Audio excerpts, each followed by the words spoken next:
Welcome to the Red and Bold Show. We are back with another edition here to talk some 49ers football. I am your host, Marc Adams. You can find me at 49ers Camelot on X or wherever you watch or listen. I'm joined by the great, the impeccable, the stunning at times Anthony Robertson of 49ers Cutback. Ant, how are you doing with an intro like that, man? You got to bring it. Oh, yeah, you have to. And I'm stunned to hear the stunning comment. Marc continues to be undefeated when it comes to the intros. Yeah, I'm doing great. This is a fun time of the year where there's so many conversations about free agency, what could happen, some trades potentially, all the draft stuff. But it's good. It's an interesting time of the year when people are getting into Max Crosby's rap lyrics to try to see if that is giving people an idea of where he's going to be headed. I just think it's always an interesting time of the year. It's a lot of fun. I just enjoy it. I know a lot of people can get frustrated with it. I think it's all over the map. But I just have some fun with it because it's like, a lot of people are going to change teams. Teams are going to look a lot different once we get to the first part of March. And we've got the underwear Olympics in just a week. The combine's going to come up and people are going to run really fast. And those athletes are going to be shocking us with what they can do. It's a good time of the year. I think the NFL does the offseason better than anybody. And I'm ready for it because I'm ready to see the 49ers rebuild this team. I guess it's not really reload. And, get out there and maybe compete with Seattle and the Rams. It's going to be fun. Yeah, it is going to be a lot of fun. This is a fun time of year when rumors are floating around. Some of them may come to be, and some of them, or most of them, probably won't, especially with a team like the 49ers who are always checking in on somebody. So they're always going to be mentioned. And so we have a lot of people hopping in the chat here. So thanks for everybody that's joining us and for everybody that's jumping in here. It's going to be a good time. I want to start off because this is the first time that we've talked since the 49ers hired Raheem Morris. I almost said Mostert. I'm sure that's going to happen a lot. What did you think of this choice? Was it the right choice? Everybody seemed like they wanted to stay away from Gus Bradley, and I don't entirely understand that. I know that his final years as a defensive coordinator weren't as good as his some of his earlier years. I mean, obviously, we talked that we were hoping for Jim Schwartz, but knew that was kind of a long shot. When I look at Schwartz's defenses, he's had some very high ranked ones, and so is Gus Bradley. But Raheem Morris hasn't been near the top. Now, he did win the Super Bowl with the Rams in 2021, but I don't know, like, what do you think about it? Did you love this or did you like it? How do you see this working in San Francisco? Yeah, it was interesting in the process when you looked at the three candidates that were available. I wasn't against any of them. I thought all three guys would be great. Of course, me and you talked, Schwartz was definitely the guy that I was the most interested in, what he's been able to do in Cleveland and how good he's been as a defensive coordinator, whether it was Cleveland or Philadelphia or Tennessee, wherever he was, he did a really good job. And so he was kind of the one I was leaning to. Once I started getting a kind of a deeper look at Raheem Morris, I'll admit there was some things that I started to really like about potentially what he could do in San Francisco with more of a hybrid style look. Some of the things he did with some of the 5-1-2, some of the big penny, some of the things that he does schematically, I thought were interesting, and how the 49ers could kind of build off what personnel they have and what they had drafted last year. And it started making me think, hey, this could be really good. And, I know that he's going to have to do a lot of work to get this defense back to a top 10 defense. But if you're looking at the secondary, an area that he's an expert in, that's where they need to get better. They go out and they get a new defensive backs coach as well. They are trying to make this defense top of the line again. I think some of the things he can do with some alignments, maybe some 3-4 looks, some 4-3 wide 9 still, then go into some of his, his nickel, his penny, all the things that he's going to be able to do. I think even some dime looks, and he could start playing some games on defense and make things a little bit more difficult. So I think with the trends around the league offensively, with a lot of the 13 personnel, the 3 tight ends on the field, I thought his unique perspective And the fact that he's been well-traveled, whether it was learning the Tampa 2 in Tampa Bay with those guys or going and learning what to do in the quarters from Brandon Staley or the cover 3 from Dan Quinn, he has been around and he's learned a lot. And I think that that's something, that experience, I think, could be very beneficial for the 49ers. And in addition to that, in one of his stops, he actually worked on the offensive side of the ball. So he knows both sides. We know that Kyle Shanahan has sat in on defensive meetings earlier in his career to learn both sides as well. So it sounds like Raheem Morris and Kyle Shanahan are cut from the same cloth. Yeah, definitely. And in fact, when he worked on the offensive side of the ball, it was with Kyle Shanahan in Washington as a part of that staff. I mean, Kyle was one of the ones that told his dad, we need to have Raheem here. And that coaching staff was one of the most ridiculous coaching staffs with, Sean McVay and Matt LaFleur and Robert Saleh and Kyle Shanahan. I mean, they just had everybody there all at once. They were pushing each other to the limits. And I think that Raheem Morris learned a lot in that stop. So this is a guy that understands football. I mean, he does this. He's got a basis for everything. Now, he's a guy that also kind of molds his defense to the personnel that he's got. So I think he's going to come in. He's going to want to run a lot of the same principles that's made Fred Warner and Nick Bosa and those guys really special. But I think he's going to want to put his own stamp and wrinkle on this thing too, to make some of the other guys a little bit better, to make Bernardo Green a little bit better, to improve linebacker play and safety play. I think he's going to have to do a lot of things to help out. And I think that they've got the personnel to be able to uniquely do some things that a lot of teams can't do. How many teams have 5-tech defensive ends like the 49ers, Mikael Williams and Keon White, that allow you to play 3-4 defense if you want to play it from time to time? I'm not telling you there's going to be a wholesale change, but if you're telling me there's going to be packages where you see that look, or games where you see that look, I think that that is going to happen. And it's because the 49ers personnel and how they use it will allow them to kind of get some unique fronts, some unique looks. And then the back end, I think, is where he's really going to excel. And hopefully the secondary takes another step forward. Yeah, it's going to be fun to watch and fun to see how the defense looks different. I don't care how it looks as long as it works. And so I don't know enough about Raheem Morris versus Robert Saleh to know what he would have done with the defense that Robert Saleh had to work with in 2025. So I'm interested to see how he, because we know that Saleh left the first time and DeMeco Ryans came in, but like right off the bat, I remember fans really on DeMeco's case. Remember that game against Green Bay when Aaron Rodgers and Devontae Adams, just the two of them seemingly ended up winning the game for Green Bay. And fans were really on DeMeco Ryans. This was like the same year that I started writing for 49ers Web Zone. So I remember doing a mailbag and just hearing, DeMeco's got to go. He turned out to be really, really good. And so hopefully this time it'll work the same way. I didn't think that Steve Wilks did a bad job with the 49ers. It was kind of a square peg into a round hole kind of situation. And so, but I think that he did a good job. They still got to the Super Bowl. But then we don't want, another bad situation like we had in 2024. So hopefully this will end up being, if not an upgrade, at least as good as Robert Saleh. Yeah, I think that part of the DeMeco's problem, just to touch on that, was he had never called defense before, right? Everyone else was experienced. Robert Saleh had his lumps in 2017, 2018. DeMeco had to learn. Steve Wilks, Raheem Morris, those guys, they don't have to worry about that. They've called defense before, so they're going to be just fine. So I think that Raheem Morris steps right in, does a really good job. I think that they will have to get their defensive footing, but you're getting their, Nick Bosa back in the lineup, Fred Warner back in the lineup.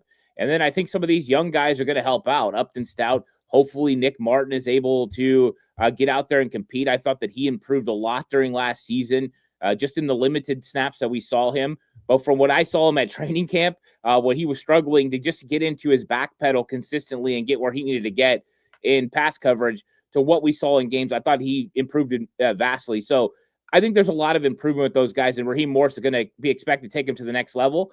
and kind of put his stamp on this defense, which I expect for us to see during free agency and in the draft, where Raheem Morris is going to want to kind of get some guys who can rush the passer and some opportunistic players. That's one thing you saw from Atlanta's defense. They got sacks and they were able to create turnovers. That's one thing that he's going to be looking for. He got two good safeties out there in Atlanta in the draft. I think the 49ers are going to hope that Raheem Morris can spot another good safety to step in and maybe join one of the guys they currently have. One of those three have to make it happen. And then I think he can kind of regulate that secondary. I think it'll be pretty good. Yeah, I saw that somebody in the chat, I lost it, said something about that they need to play Marquis Siegel. So it's we'll Josh. See. Josh said it. Oh yeah. Oh yeah. Okay, now I see that. What's up, Josh? All right, you mentioned a new defensive backs coach. That would be Jerry Gray, who played in the NFL for many years. Was drafted, I believe. Let me look. He was drafted in 1985, so the same draft as Jerry Rice, and then the poor guy had to cover Jerry Rice for all this time. So when he lines up and starts coaching these corners for the 49ers, he's going to be able to say, "Look, y'all ain't never guarded somebody like who I had to guard." And I think that's something that players respect, somebody who's been there, and Jerry Gray's been around for a long time. He played for a long time. He has coached for a long time. What do you think of this hire? Is this an upgrade from Daniel Bullock's? I think it is. I think Daniel Bullock's is a good coach. I don't want to throw anything on him. He did a really good job in his time in San Francisco, and I thought, the secondary was, kind of up and down depending on what personnel they had. But I think that they were looking to kind of get a more experienced guy. I think they were, first they were trying to get someone from Atlanta. Then they tried to get Joe Woods, interviewed him for the defensive coordinator job. He stayed. He did not, want to move. So they go to Jerry Gray. And I think that this is an opportunity that they had to take advantage of. You get a guy with so much experience. You brought up just his playing and what he was able to do in his career. But then you look at his coaching career as well. This guy's been a pass game coordinator. He's been a defensive coordinator. He's been a defensive backs coach. He's well-traveled. He's well-respected. I think that this is a nice addition where you've got young players that you need to develop. You need to get Renardo Green back on track, or you need to find somebody that can step into that place. And you've got to have the necessary coaching to be able to do that. So I think that he's going to add a lot to the secondary. I think they're going to be more experienced. I think they're hoping for less lapse in mistakes. They're trying to tighten some things up. And you've got experience now all over this coaching staff on the defense. You look at Chris Kasarik, he's been coaching for a long time. Johnny Hollins at linebacker. Now Jerry Gray. You're getting experience all over the place, and that's undefeated. You need that experience in the secondary. I would say that was the one thing that Steve Wilks added in 2023 was that secondary played remarkably better. I think they're hoping Raheem Morris and Jerry Gray are going to kind of add the same thing. And if they do, this defense will turn around fast because Bosa is going to be able to bring more pass rush and more juice, and then that back end will get better. They have the talent. They're just not playing up to the level that they're expected to play, and Jerry Gray is expected to take them to the next level. Yeah, Jerry Gray was a really good corner for the Rams back in the day. 4-time Pro Bowler, 2-time second-team All-Pro. So he was good. I remember him, and a really good player. So those are two additions. The 49ers did lose tight ends coach Brian Fleury, who's headed to Seattle to be the offensive coordinator. How big of a loss is this? George Kittle obviously is sad, but how big of a loss is this? And any clue who they might bring in to replace him? Yeah, I think it is a loss. I think that he was well respected. I think George Kittle loved him, but George Kittle is very he loves his coaches overall, right? He's one of those guys that's always about it. When he lost his first tight ends coach and he went to Miami with Coach Mike McDaniel, he had a similar thought process. He was very upset. And so I think that he's one of those guys that definitely enjoys his coaches and kind of builds a connection with them and camaraderie with them. And so I think it's going to affect him. I do think that Brian Fleury is a great young mind and a great young coach. And I think that this is a loss for the 49ers. but I think that they expect it year after year. And there wasn't really an opportunity for him to move up right now. I know he was the run game coordinator. I think that's something that's going to be interesting to see if they go back to Chris Foerster for the run game or if they go a different route. I think that's probably the more interesting than the position because I believe they do have somebody that they could elevate. I'm going blank on the name right now, but they have somebody in-house that they're probably going to promote. We'll see how that goes. I think David Lombardi might have put it out there already. But I think that when you're looking at the run game, that's what I'm most interested in is seeing where they go from here and seeing how it changes. Because if there's one area that this team really needs to get better at on offense, it's got to be the run game. And so Fleury moving on, I think is interesting. They're going to see him twice a year now with what he's going to do in Seattle and take over for what Kubiak was able to do there. But I think that this one's going to be an interesting hire just to see if the 49ers go back to Chris Foerster and the run game or if they go a different route and maybe it gets a little bit more interesting with who is in charge of their run game. We all know we'd love for them to make a couple outside hires. I don't know if that's going to happen, but this is going to be unique to see how they handle it because this run game must get better in 2026.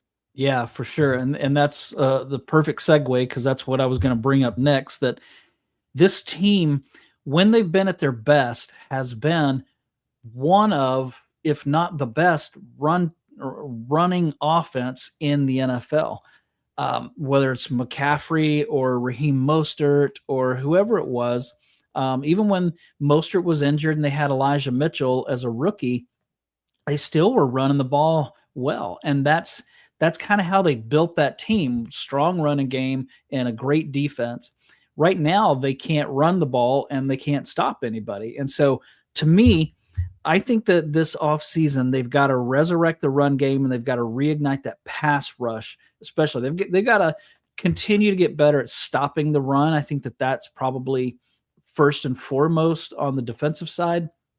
But the way that I see it, I think that they need to run the ball better, and they've got to get to the quarterback. Now, those are obvious things that I'm picking at right there. I mean, it's, nothing really deep and life altering, but how do you see that happening in free agency? Because the title of this show is, will the 49ers be aggressive in free agency? What do you think they should do to upgrade the run game, get back to that identity that has made them so good in the past, and at the same time be able to stop the run on defense and to get that pass rush back where it is? Because we've all talked about the problems of the secondary, but the secondary is going to be better if the pass rush can start getting home. So what do you see that they need to do in free agency? Will they be aggressive? I mean, obviously, we'd love for them to go get a great wide receiver, some studs on defense, but there's only so much that they can do. So what do you think that they ought to do this offseason? It's almost March. Yeah, it is. I mean, that's the thing. The free agency, March 11th is a new league year. Like it's here. And they're going to have to make some big decisions. And we know that the combine kind of kicks off a lot of the conversations with agents about how things are going to play out. And we know everyone says, oh, there's no tampering, blah, blah, blah. And then all of a sudden there's you can meet with people, but it's not tampering, whatever that is. But I think that the 49ers have several positions that they could go to. And there are some big ticket free agents that I think would wholesale change things if the 49ers decide to spend. Now, the 49ers do have money to spend, but will they go like they did last year and go younger, cheaper, not really spend in free agency? I don't think so. I don't think they go that route. I think they did that for last year because they were going to have all the dead money. I think they're going to go back to what they were doing before, which is one or two, kind of bigger named, maybe one high price, one medium, and then a lot of low budget guys that they would add for depth. I think that's probably what they go back to. That's probably where they're looking. But the question is, where do they hit? You talked about the pass rush. They need to get better there. So they have a lot of edge rushers that they could add that could potentially be available. I mean, if you're going top of the line, you're talking Trey Hendrickson. He's available. We know the 49ers have wanted him. Spotrac saying he's going to get $25 million per year. Well, that's not a lot. I mean, when you're looking at a guy like that, $25 million rather cheap for an edge rusher, considering everyone's talking about trading for Max Crosby, and he's going to cost $30 million per year plus 2 first-round picks and a starter. You can get Trey Hendrickson for just, 25 to 30 million, whatever that ends up being. I think he'll get a lot of money on the open market. But you also have some guys who are a little bit lower, guys like Joey Bosa, who still had a good, effective season last year for Buffalo. And for the most part, he stayed healthy.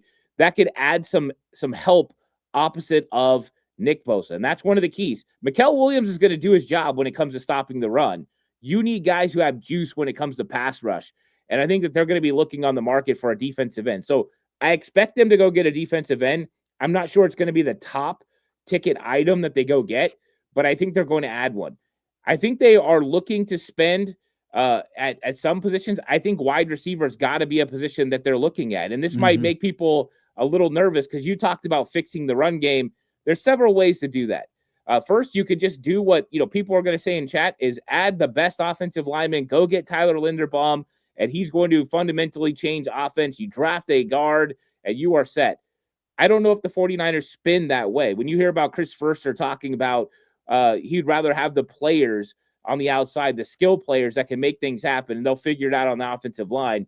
They might decide instead of paying Linderbaum $17, $18 million to pay $17 or $18 million to a wide receiver like Romeo Doubs or somebody else that's available to play on the outside. Alec Pierce is probably going to get over 20, but I think that they might go wide receiver with one of those big ticket items. And so I think that that's how they plan on fixing it. Getting a guy that can stretch the field vertically, getting a guy that's now a weapon that will kind of open up the defense a little bit so they can run the ball a little bit more effectively. The other way is you could go tight end. And I did a video about that this week. The way the league is going to more 3 tight end sets, you could get players that can play out there. There's lots of great options. Isaiah Likely is one guy that can play on the outside. I think he's interesting. Cade Otton, another one. Or you could just go out there and get Kyle Pitts. Now, is he going to get franchise tagged? We'll see. But I think that these type of guys all could help with the offensive run game.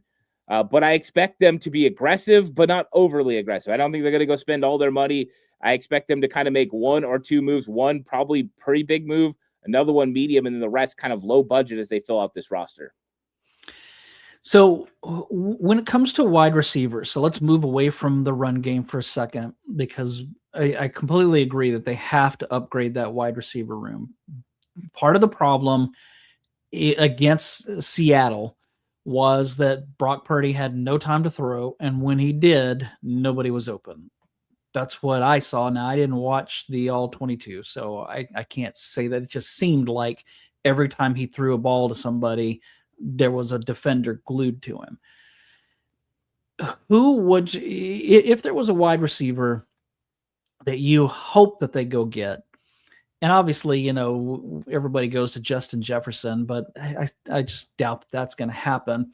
So if there was a free agent wide receiver, who do you want to see them bring in that can be a complete wide receiver, a number one kind of guy? Is there a number one out there that would be available even? What do you like at that position? Yeah, I think there's 3 options at X wide receiver, and that's really what they need is X. That would kind of cause defenses to play them a little bit different. I think there's 3 guys. I think speed would be the number one thing, and I know that I just seen Josh say that in the chat as well. You look at a guy like Alec Pierce, and I think that's why everyone's talking about him, because he's 6'4" and he's really fast, and he made so many plays down the field that, this guy averages over 20 yards per reception. Like, that's ridiculous with what he's able to do. And if you have a guy like that, well, then you should be able to run the ball a little bit more effectively because he can kind of do some things down the field. I think he's number one. I think one that's going to probably bring up the most conversation, because some people are going to like it, some people are going to hate it, is Tyreek Hill. Tyreek Hill is a guy that's so fast that he makes those deep safeties play even deeper. And if you're going to have a guy that can run like that, and I don't know what he's going to look like coming off the injury, and I know he's got all kinds of off-field issues. Let's throw that out for a minute and say the 49ers are comfortable with his off-field issues, with all the baby mamas and everything that's going on with that. If they are, you're talking about a guy that creates a little bit more space over the middle of the field just by being on the field, because they worry about him going deep and what he could do on those through routes. That would open up so much space over the middle of the field for guys like Ricky Pearsall and George Kittle and Christian McCaffrey, that it would absolutely unlock the 49ers offense. Like it would. And so I think Alec Pierce doing that, Tyreek Hill doing that, I think those are the most interesting guys to be able to handle that X role. The outside guy, the guy that's a little bit cheaper, I think, is Romeo Doubs. He's not going to be a guy that can consistently threaten with speed, but he's a good enough route runner. He's a guy that can find ways to get open. I think that he could make some plays and he would open some things up. But those other two guys, those guys are explosive. Those guys are scary. Those guys fundamentally change defense and how they approach your football team. I think those are probably the guys that I look at the most. I know a lot of people will bring up Rashid Shaheed. I don't think he plays X receiver. He's more of a Z to me. So I'm looking at pure X receivers, and those are the three guys that I target. But yeah, it's going to be interesting to see what happens with Tyreek Hill, if he's even healthy, ready to go. He had a nasty injury last year. But if you were talking the perfect type of player, it would be those two guys, Pierce, Tyreek Hill, for Kyle Shanahan's system. Do you think that, because Kyle really likes for his receivers to block, to be part of that, not only the run game, but when other receivers catch balls, he likes them to be blocking downfield. Are there receivers that's one reason why I think that Brandon Ayuk was so good for this offense. And Jawan Jennings, maybe not last year, but before that, I felt like he was probably the best blocking wide receiver in the league. So at one point they had the best blocking wide receiver in the league, and then Ayuk, one of the other best blocking wide receivers in the league. Do you think that Kyle's going to be focused on that kind of thing? Or do you think that he's going to be focused more on the speed aspect of it? I think he would love to have both. And Alec Pierce, right, he could add both. Romeo Doubs blocks his butt off too. He just doesn't have the kind of speed. I think with Tyreek Hill, you're not going to get the blocking like you're going to get from Pierce, who's a big body, who is very aggressive and physical with how he blocks. I think he's probably the perfect prototype. That's why a lot of teams, I think, are going to be looking kind of towards him. But with Tyreek Hill, what makes him special is not the blocking, but how he's going to affect defenses. And he can basically block someone without ever even having to touch them, because they're going to have to stick on him. They're going to have to play him. And when you can get that kind of attention to a player, all you have to do is go back and see the way he played, especially at Kansas City. But teams focus on him so much. And when that happens, it draws everyone's eyes. And eyes being on somebody is important. And if you got your eyes on Tyreek Hill, you don't have your eyes on Christian McCaffrey or George Kittle. And how many defenses have been paying so much attention to Christian McCaffrey? Now you're paying attention to Tyreek Hill and Christian McCaffrey. What does that mean for guys like George Kittle and Ricky Pearsall and other guys you're going to add in the draft and free agency? I think it just opens up so many things. So I think you'd love to get the perfect player, the guy that can stretch the field vertically, the guy that can block, right? Mike Evans in his prime would be a prime example of that. I think that's the kind of guy you'd love to get, but there's not many of those guys. So you have to kind of give and take with what you get. Getting a speedster that could stretch defenses vertically could be highly important to what the 49ers want to do in 2026. Yeah, and maybe Jordan Watkins starts to come into his own, and who knows what he's going to be. He could be a complete failure from here on out, or he could be a star in the making. We just don't know at this point. George Kittle wants to bring back Debo Samuel. If that happened, which I don't think that it will, but if it did, how would you respond? Are you going to be like, oh no? Or are you going to be like, yes, so excited?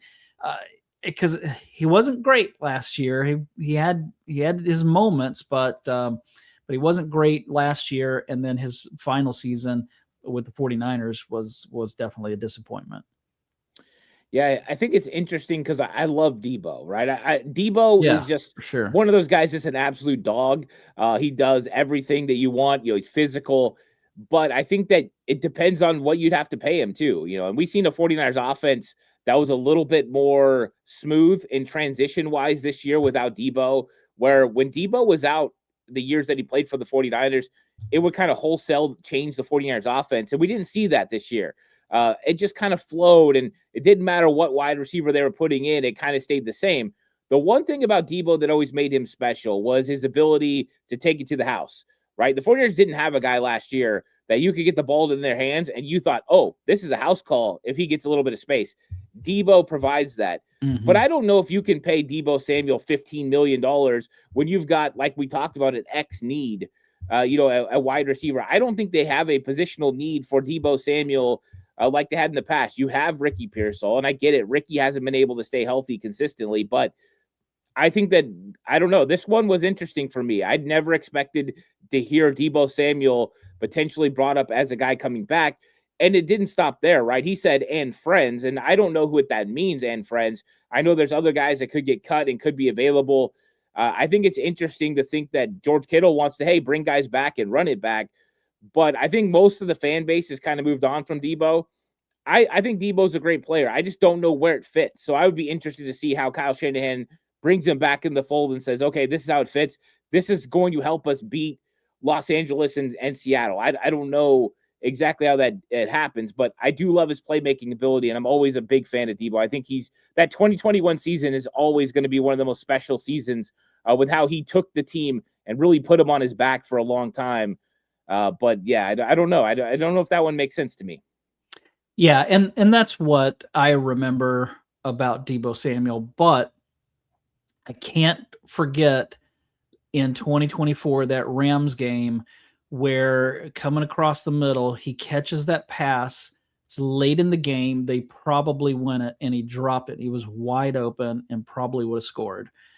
That's hard to, and that was like right after he was choking people. I saw that Josh in the chat said, dude's out there choking kickers. He's bad news anymore. Yeah, that whole situation with Jake Moody and the who was the long, was it a long snapper or somebody like that? Yeah, Tabor. Yeah, Tabor Pepper. Yeah, and that whole situation was just messy. And then right after that, Debo goes out and drops that pass. I mean, they're different games, of course, but they weren't far apart from each other. And so that's what sticks out to me. And that's why I would pass on Debo, even though I love the guy. I love what he did in San Francisco, but yeah, I don't think that's going to happen. Give me one move that you would make to upgrade the run game, upgrade the wide receiver room, and then give me 2 moves on defense to improve the pass rush, to improve the stop in the run. What would you do? 2 things on offense and 2 things on defense. Free agency. I think on offense, I would look at, they've got to do something when it comes to the edge blocking. When you have George Kittle, it's very effective, but when you don't, it's hurting. And it's funny. Last year, I talked about how much they missed Charlie Warner, and I had talked about that. And then they had Luke Farrell, and I kept saying, but he's not Charlie Warner. Yeah, and I think that was very clear last year. They need a tight end that could absolutely go out there and block. So, a guy like David Njoku, to me, would be very fun for the 49ers. A guy who can still do things in the passing game, but could come in and block. I kind of like one of those 3 down tight ends to kind of hold it down for the 49ers until Kittle gets back. And then you kind of run some 12 personnel with those guys and even some 22 personnel with Juszczyk. I think that would be very interesting. It would have to be a fundamental change for Kyle Shanahan. He doesn't run that as much, but we did see it some in games this season where he would just stay in 21 or 22 personnel. So I think that one would be interesting for me to help fix the running game. I know a lot of people will talk offensive line, but I think that's big. And then when it comes to wide receiver and kind of fundamentally changing, I think they need to sign a guy like Romeo Doubs or Alec Pierce. I think those guys come with the least amount of baggage. I think Doubs is the most likely because he's going to be the most financially affordable. I think you look at Alec Pierce, I think he's going to go through the roof. I think he's the perfect candidate, but I think it's going to be somebody like Doubs that makes sense for this football team to add that they could, in free agency. And then when you look at defense, I like going with defensive tackle John Franklin Myers. I think that he would add a lot to this football team. They need help when it comes to that defensive line rotation. And I know they drafted 2 guys last year, and I'm very high on Alfred Collins and CJ West. But if you could put John Franklin Myers in there to start with Alfred Collins and then rotate CJ West and maybe another addition they make in the draft, I think that they could get a formidable group up front. Those guys are more 2-down players anyways. But for John Franklin Myers could play 3 downs, which would make it a lot more interesting for this football team. I think that would be a key. And then when it comes to pass rush on the outside, they got to add one of these defensive ends. In a perfect world, you add Trey Hendrickson, you call it a day.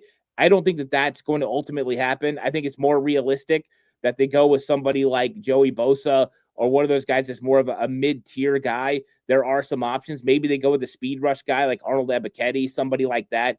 But I do think that they need to add pass rush. And I would actually rather them add a 3-down defensive end than just a pass rush specialist if they're going to keep Bryce Huff. So I think that that's going to be something they probably do. But if you told me that they added one of those tight ends, John Franklin Myers, Romeo Dobbs, and a defensive end, they would completely reset it. My guess is you're most likely to get 2 of those guys because I think that some of them are going to be expensive. But those are guys that I would target. Yeah, that's interesting. And Joey Bosa had a good season this past year. So, and that's good, because he's had so many injury related issues. I love those picks, because they're addressing the run defense, the pass rush, the run offense. Because we haven't really talked about that loss to Seattle in the playoffs, but we definitely don't need those. Whatever that Christian McCaffrey, Kyle Juszczyk, let's run it to the outside and pitch it at the last minute. That I don't know what that was, if that was a real play or what, but I don't need to see that stuff anymore. And again, that wide receiver room has to be better. Yeah, wide receiver room definitely has to improve. They need playmakers, and that's why you're hearing about guys like Debo, even though they're, nobody thinks that that's going to happen anymore. That's why those guys are getting kind of connected. If you just look at what people are posting about the draft, even right now, everyone's talking about Casey Concepcion and those guys who are playmakers because they know the 49ers need playmakers. And that's why I think that there is a real connection. I know some of these, online people have already started connecting like Tyreek Hill or Romeo Dobbs or whoever to the 49ers. They know they need to get weapons out on the outside. And I wouldn't even be against the 49ers adding tight end, wide receiver, and running back, depending on if the right things came about. They need to add help along this team, and they need guys who can make plays with the ball in their hands. This is Chris Furster talked about. You got to have those guys, and I think those guys would make it easier on the offensive line. But make no mistake, they need to get better on the offensive line too. They need a better left guard than what they've been playing since Aaron Banks left. And I don't think Banks was the answer, especially for what he got paid, but they need to get better at the left guard spot. And I think Jake Brendel's probably there this year, but they need to think about what's going to happen in the future because he is getting older, closer to 35. He's closer to the end than the beginning. So they need to get somebody else that's ready to step in and take over. And hopefully they'll address it in the draft. Would you trade Mac Jones or would you keep him? Because chances are Brock Purdy's going to miss at least a little bit of time. Yeah, I think with the reports coming out where NFL execs are expecting Mac Jones to be coveted and teams around the league taking a hard look at the draft, there's pretty much one quarterback in this draft in Francisco Mendoza that you could say is better than Mac Jones. I think after that, Mac Jones is the biggest commodity that's available. I know a lot of people will bring up some other guys in free agency, but to me, I think he's better than Malik Willis for a lot of the fits around the league. So if you can get a day 2 pick, and I'm talking a second round pick for Mac Jones, and you could use that, to benefit your football team, or you could flip it for another player. Maybe you take care of your wide receiver issues that way, or maybe you add a dynamic running back, something like that changes your football team. I mean, I brought this up in a other video. Last year, Miami was looking for a second round pick for Devon Achane. I think that something like that, where you're flipping him for a player like that that's dynamic, would make sense. I'm not saying Achane ends up being the guy. I'm just saying that type of pick where it fundamentally changes your offense, I think could be huge. I think in that case, you do move on from Mac. But if you're not getting a second round pick, if you're getting a third or something lower than that, you're not getting a good player, I think you hold on to him. He has too much value. But if someone's giving you that second round pick, you get somebody you have control over for 4 years, I would do that. Yeah, I completely agree. You don't want to be trying to make a Super Bowl run, lose your starting quarterback, and have a big question mark behind him. So I would do the same thing. I would keep Mac unless some kind of deal came across that really could make them better. Whether it is that running back or something else, definitely would want to do that. If they traded him for a second rounder, Do you trust that this front office and Kyle Shanahan are going to draft the kind of player that's going to make a difference? Because they have some hits, they have some misses, and I saw somebody in the chat talking about it earlier. Obviously, over the weekend, Dieter Kurtenbach was talking with Rob Stats Guerrera on the Gold Standard podcast, and he mentioned, because Stats was going on about how not really that he wanted to get rid of John Lynch, but he wanted some kind of change made there where they bring in a different GM. And Dieter said those conversations have been happening, and didn't really go into a lot other than there have been talks of making a significant addition to the front office that would kind of be a de facto GM. What did you think about when you heard that? And do you think that that's a good move? Do you really trust Kyle and John to continue? Because I mean, that 2023 draft, I mean, forget the Trey Lance stuff. That was a swing and a miss. Brock Purdy saved the day, but they could have had there are players like like Micah Parsons, and who was the tackle, that offensive tackle that was taken that they could have had at that point. I can't think of who that was, but I saw it the other day, a list of about 4 or 5 guys that they could have had that are huge difference makers in the league right now. But that's in the past. We've talked about that. That 2023 draft was awful. With I think Jair Brown is still there, and he's up and down. The other 2 third-round picks are gone. Do you trust them? And what do you think of that report? I did think that was an interesting report. And there's been so many conversations about, the 49ers misses in the draft. And I think that there's valid points. I think that they all look back at Solomon Thomas and Reuben Foster, and, it definitely changed up some of the ways that they go about drafting. I understood the mindset at the time, right? They were going to go get Kirk Cousins. He was going to be the quarterback of the future for Kyle Shanahan. Kyle already knew he could run his system. That was their mindset. And then it got flipped on his head with the Jimmy Garoppolo trade. But Solomon Thomas was not the answer. He was kind of a tweener. That was a bad pick. Reuben Foster had off-the-field issues, but make no mistake, Reuben Foster was a dynamic player. He was. But you got to take all those things into account, and I think they learned. And I think John Lynch had to learn quickly. I think that they've made a lot of really good picks too, though. I think we could sit here and we could look at players and we could say, hey, this guy didn't work out. But then you also look at other guys who have been super dynamic. Guys like Debo Samuel in round 2, or Fred Warner, who's a future Hall of Famer in round 3, George Kittle, Hall of Famer in round 5. Those were all great moves. I think it's never a bad idea to have as many smart guys as you can in a room. So I don't know what that means as far as the general manager. I don't know if they plan on going outside the organization, or maybe it's as simple as they want to promote from within so they don't lose one of these guys. I mean, they had 3 front office personnel guys that have been interviewing around the league. If people really thought John Lynch was doing a bad job or this front office wasn't good, I don't think that would happen. Do I think John Lynch has always hit, him and Kyle Shanahan? No, I think they've had misses. And you brought up the 2023 draft. It's not good. You've got to be more consistent in your drafting. You've got to get guys who are going to make plays. But I also want to take a pause and say, but this last draft seems like it's pretty good. Mm-hmm. And I know we haven't seen it come to its full fruition yet, but Upton Stout was a big hit. Like, that was out of this world, great hit. I think when you look at what they're going to get from Mikael Williams, he's going to be able to stop the run consistently. Alfred Collins, maybe they have fundamentally changed things a little bit. 2024, if Pearsall works out, it'll be better. Renardo needs to play better, but you got players that are starting. The last 2 drafts, I think they need to stay on that wave.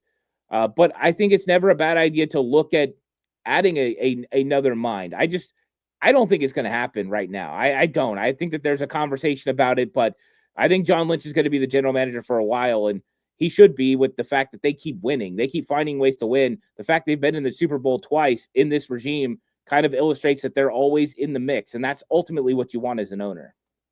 Yeah, there's just a lot of dynamics. I mean, all you have to do is go back to the 80s when Walsh was making the personnel decisions and coaching the team. And then ultimately they took away some of those personnel decisions from him, and that was an issue at that time. So I think it was probably a good decision because it's too much on an NFL coach to coach the team and to be the de facto GM. And so to me, that's just a lot. Bill Walsh made it work for a bit, but it was catching up with him. Even he missed on some players. And so I just don't know. Like if they brought in somebody, does that mean that Kyle's not making the calls that he normally makes, and how's that going to affect? So kind of with you, I think that there probably are some kind of conversations going on, but I don't think it's going to be like earth shattering if it happens. So I think it's going to be smaller. Tell us what you're doing with FanDuel, and do they have any kind of bets on what teams might do in free agency? Yeah, FanDuel right now is rolling. Of course, they go NBA, college basketball, all of that, which you can bet on. March Madness will be coming pretty soon, but they have all kinds of cool draft props, right? They're going to have things you can bet on the draft, so that's going to be a lot of fun. And yeah, you can bet on all kinds of stuff. They got lots of novelty bets. FanDuel is still exciting. If you're interested in betting, there's all kinds of cool things. You could even win a trip to the NBA Finals by betting with FanDuel. So go check it out if you're willing to bet. And there's lots of opportunities to get into it. And I think I'm going to bet on the draft this year. I've never bet on the draft before, but I think I'm going to bet on the draft with FanDuel because I think it'll kind of heighten the experience a little bit for me. I got into a little bit of the betting during the season. I really enjoyed it. Yeah, that sounds fun. That's definitely going to be interesting. So, all right. Anything else before we take off? We've been going here for almost 47 minutes. Had a lot of good discussion here in the chat, and we appreciate everybody who's been part of that and who's listening or watching. Anything you want to add before we take off?